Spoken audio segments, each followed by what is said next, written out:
Haleluya! Selamat pagi teman-teman, senang sekali bisa kembali bersama dalam program Pagi Bersama Tuhan. Hari yang baru selalu membawa kasih dan pengharapan yang baru juga dari Tuhan. Apapun situasimu hari ini, tetap kuat, tetap bersyukur, karena Tuhan selalu menyertai kita. Yuk siapkan hati untuk dikuatkan lewat firman Tuhan pagi ini.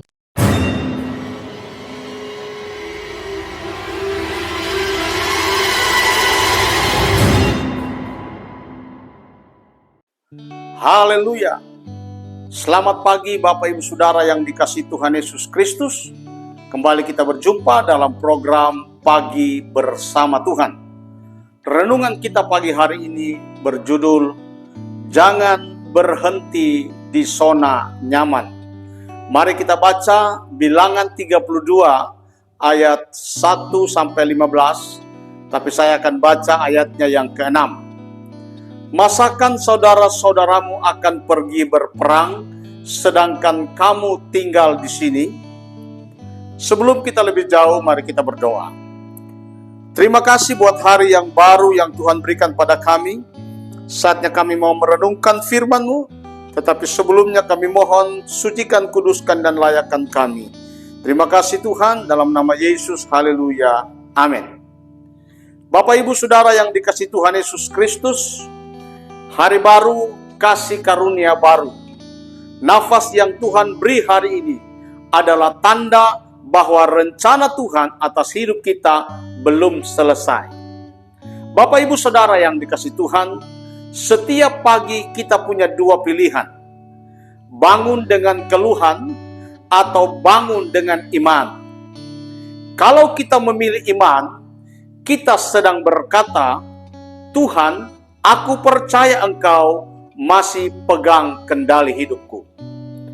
Hari ini kita akan belajar dari sebuah kisah yang sering tidak diperhatikan, namun menyimpan pelajaran rohani yang sangat dalam, yaitu kisah dua suku Israel, yaitu suku Ruben dan suku Gad. Kisah ini dicatat di dalam Bilangan pasal 32. Dan ini berbicara tentang bahaya berhenti di zona nyaman sebelum mencapai janji Tuhan. Saudara yang dikasihi Tuhan Yesus Kristus, mari kita lihat latar belakang dari firman. Saudara, mari kita pahami dulu konteksnya. Bangsa Israel waktu itu sudah hampir mencapai tanah perjanjian. Perjalanan panjang dari Mesir hampir selesai. Mereka sudah melewati padang gurun, menghadapi banyak peperangan, dan kini mereka tiba di tepi sungai Yordan. Dan itu hanya selangkah lagi menuju Kanaan. Namun, di titik terakhir inilah muncul dua suku besar, Ruben dan Gad, yang mulai berpikir atau mempunyai pikiran yang berbeda dari suku-suku yang lain, saudaranya. Mereka melihat tanah di sebelah timur sungai Yordan, yakni tanah Yaser dan Gilead, yang sangat subur. Dan mereka berkata, kalau saudara baca di dalam pasal 32, tanah ini baik untuk ternak, dan kami punya banyak ternak. Artinya mereka menilai tanah itu berdasarkan kepentingan pribadi. Mereka tidak lagi menatap ke depan, ke tanah yang Tuhan janjikan, melainkan melihat apa yang enak di depan mata. Dan mereka datang kepada Musa lalu berkata, berikanlah tanah ini kepada kami. Jangan suruh kami menyeberangi sungai Yordan. Saudara, mereka ingin berhenti di sini saja. Mereka berpikir untuk apa menyeberangi sungai dan berperang lagi. Kalau di sini sudah nyaman, di sini tanah yang subur, di sini tenang. Saudara, disinilah masalah rohaninya. Bahaya ketika berada di zona nyaman.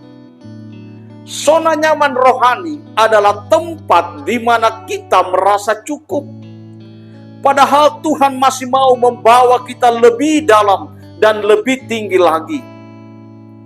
Suku Ruben dan Gad berkata, cukuplah di sini. Padahal Tuhan berkata, belum, aku masih punya tanah perjanjian di depan. Berhenti di zona nyaman rohani berarti kita berhenti untuk bertumbuh. Kita puas dengan pelayanan yang sudah biasa. Kita tidak lagi menantang diri untuk melangkah dalam iman. Musa melihat bahaya besar di balik permintaan kedua suku ini. Dan apa kata Musa? Masakan saudara-saudaramu akan pergi berperang sedangkan kamu tinggal di sini?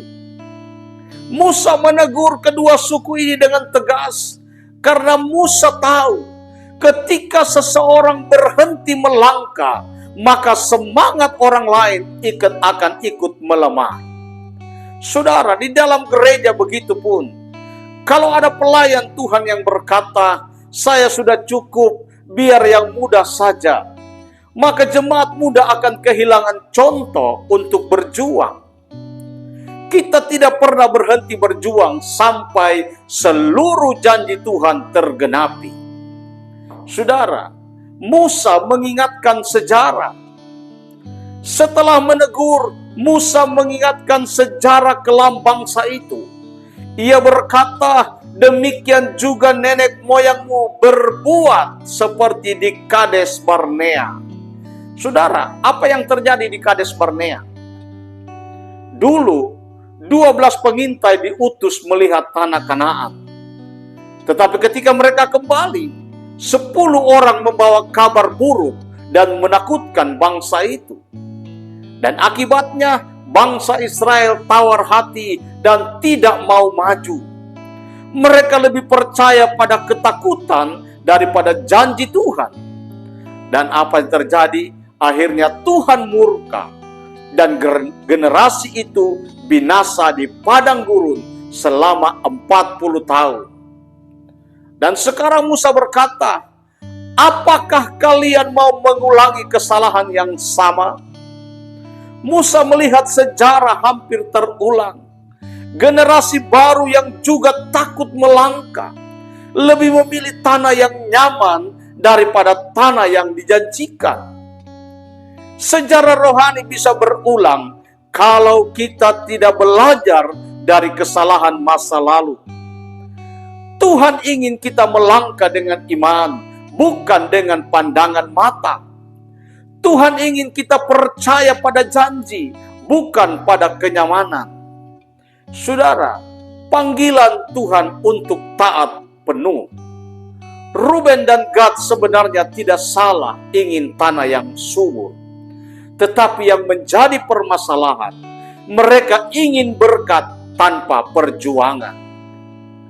Tuhan tidak menolak berkat, tetapi Tuhan ingin ketaatan lebih dulu, baru berkat menyusul. Ketika Musa menegur dan mereka akhirnya sadar, di dalam ayat 16-27, mereka berkata kepada Musa, kami akan maju berperang bersama saudara-saudara kami. Sesudah semuanya beres, baru kami akan kembali ke tanah kami. Inilah perubahan hati. Awalnya mereka ingin menikmati hasil, tetapi setelah ditegur, mereka rela ikut berjuang dulu. Saudara yang dikasihi Tuhan, ketaatan yang sejati selalu didahului oleh kesediaan untuk berkorban. Ketaatan tidak menunggu semua enak dulu. Ketaatan berkata, Tuhan, sekalipun berat, aku mau ikut kehendak-Mu. Saudara, mari kita refleksikan.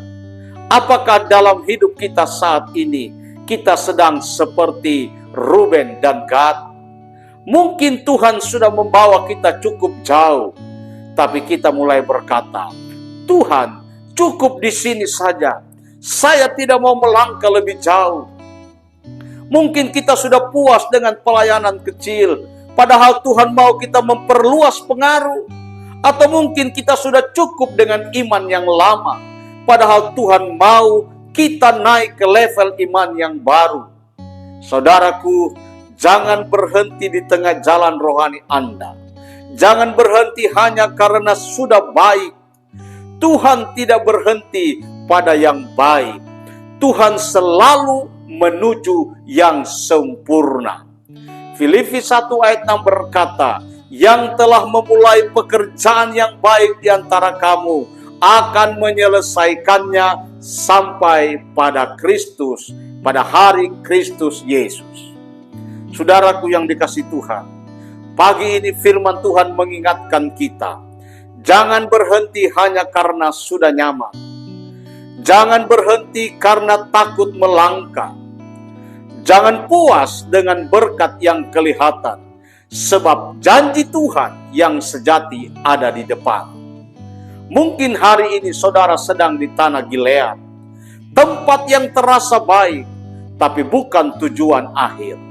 Tuhan berkata, anakku, teruslah melangkah, masih ada tanah perjanjian di depan.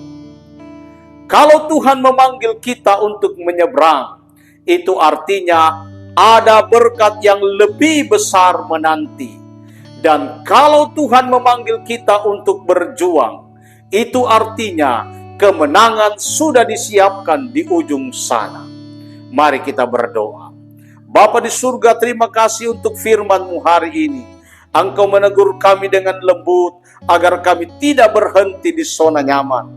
Ampuni kami bila selama ini kami puas dengan keadaan, padahal Engkau masih mau membawa kami lebih jauh.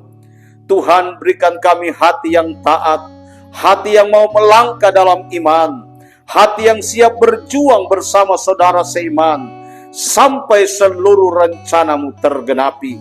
Kami percaya Engkau tidak pernah memanggil kami untuk berhenti, tetapi untuk maju sampai tanah perjanjian kami tercapai.